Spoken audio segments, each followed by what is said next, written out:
Here it is, another episode of Ask the Lawyer. And today we're going to ask about a cutting-edge vehicle that my guest says is just plain dangerous. I'm Rob Rosenthal with AskTheLawyers.com. My guest is Dallas severe injury attorney Marc Lenahan. Marc, thank you for making some time for us again, as usual. Thank you, Rob. So if people have seen past interviews we've done with you, they know the work you do is often on the cutting edge. And so today, it's just appropriate. We're going to discuss a vehicle that's on the cutting edge. We're talking electric cars. Now, they used to be very rare. Didn't see them around very much, but now it seems like you see them all the time. What's the problem with that? What do you think when you see them? Well, when I see them, I think they're awesome. I absolutely love them. I am a tech geek by nature, so whenever anybody makes a technological leap, I love it. I think that they are absolutely killer. All right, well, that's the end of the interview, so we're done. Yeah, there we go, yeah. But I tell you, they're not just killer. I think they're also killers because they are dangerous in ways that people can easily overlook. And the marketing of them as the safest vehicles ever made really begs you to overlook them. And so there's risk out there that are just unappreciated. So give us some examples. What are some of these underappreciated risks, as you call them? Well, let's talk about when I was a kid, the most powerful car on the road was definitely the muscle car. That was always the car that brought out the most aggressive driving, and there was nothing subtle about that. That's changed. All the statistics now tell us that muscle car drivers are now ones who take really good care of the cars. You know, the value of the cars have gone up, and they're babied cars. They're treated well. Now the car that is the one that brings out the most aggressive driving, it's the pickup truck. That's what all the stats say. And now that you've heard that, as you'll drive down the highway, you'll notice that most often, if you're being tailgated, it's going to be a pickup truck that's right up on you. Right. The reason for that is because people in pickup trucks right now feel very, very powerful, and they feel invulnerable. Some years ago, the stat was that the vehicle that got the most tickets was the Volvo, because people in Volvos felt safe enough that they could drive anywhere they wanted. People feel that same way in large vehicles like pickup trucks. But those two qualities, power and vulnerability, are very much the same qualities we're seeing more and more in the electric cars, like the Tesla. And in fact, they advertise them as the safest cars ever made. But they're really, really powerful vehicles. And so they can do a zillion miles an hour at the drop of a hat. So when I think of powerful as related to a big pickup truck, and it's got big wheels and it's got a lot of metal in it, I don't think of the same way as I think of an electric car as being powerful. Marc, explain to me. No, you're right. If you hit the gas on both vehicles in the pickup and a big full-size V8, you're going to have that awesome roar of the engine, and you shoot into a zillion miles an hour that only massive displacement can provide with that roar. Right. Now, you put the pedal to the metal in a Tesla, you're not going to get the roar. It's going to be quiet, but you're still going to be going 125 miles an hour. And that's not where the power stops. We've spoken before about drifting, the fast and furious kind of driving that's going on out there. Well, that is an area of driving, a community that's been dominated by rear wheel vehicles for forever, until now. Now there are settings on your Tesla where you can take your all-wheel drive Tesla and turn it into a driftmobile, and you can now drift with the best of them. So the power is there, the cost is coming down, and the invulnerability, the sense of invulnerability is there because that's what Elon is telling you. So more and more, we're going to see these cars driven way more aggressively. And, if you've got that kind of power, if you spent thousands extra for ludicrous speed, you're probably going to use it sometimes. And thinking back to when we were young, if you're on a date trying to show off or you're trying to impress some buddies, if you have speed to burn, you're going to show it off every now and then.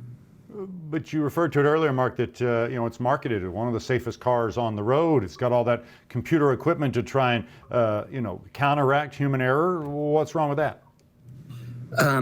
Well, here's one of the features that makes it so safe, or at least we hope will eventually make it so safe, is the auto driving features.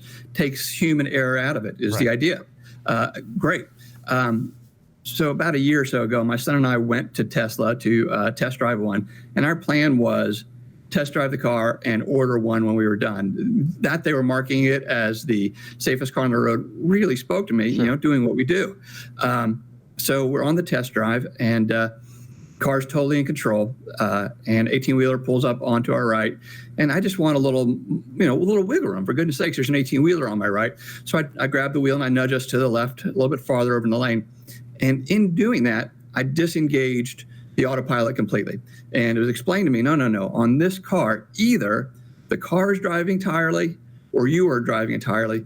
It does not work the way the cars I'm used to, which allows you to set the cruise control and you still steer. Now, there's a big difference in the brain here.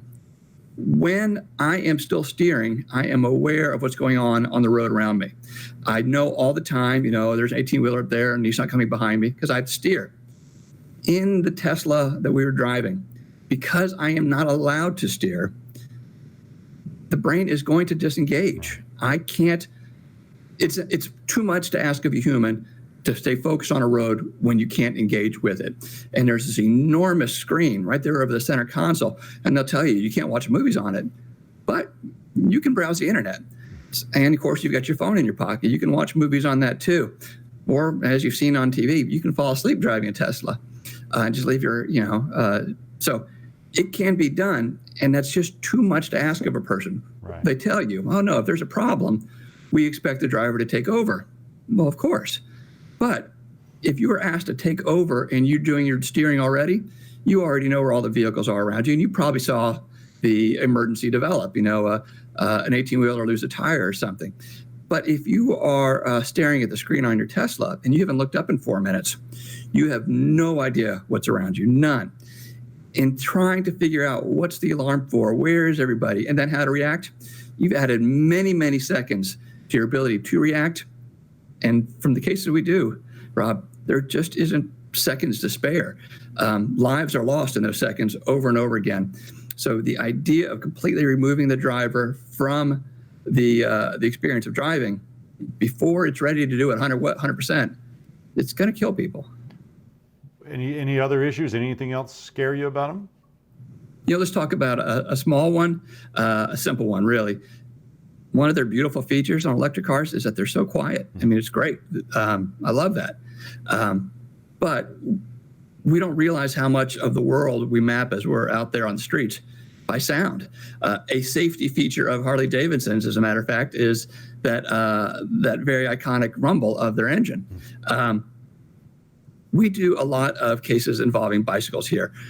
Usually it's bicyclists getting hit by cars, but also it's when a bicyclist will hit a pedestrian. Almost every time when a pedestrian is killed or hit by a bicyclist, it is the silence of the bicycle that was a part of the story. And now we have vehicles that are rolling silent too. There will be children who step out into the road because they simply don't hear it coming. Right. That's just going to happen.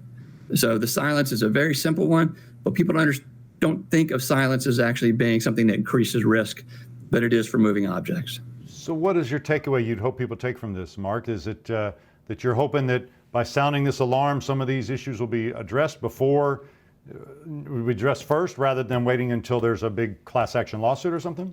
Well, what I really wish is that Elon Musk and the gang would stop advertising their cars as being ready for self-driving and the safest cars ever. But they can't backtrack on that now. They've spent years and zillions of dollars marketing those cars and selling them with those features. They can't confess, oh, you know what, really, we have to not roll out these self-driving features.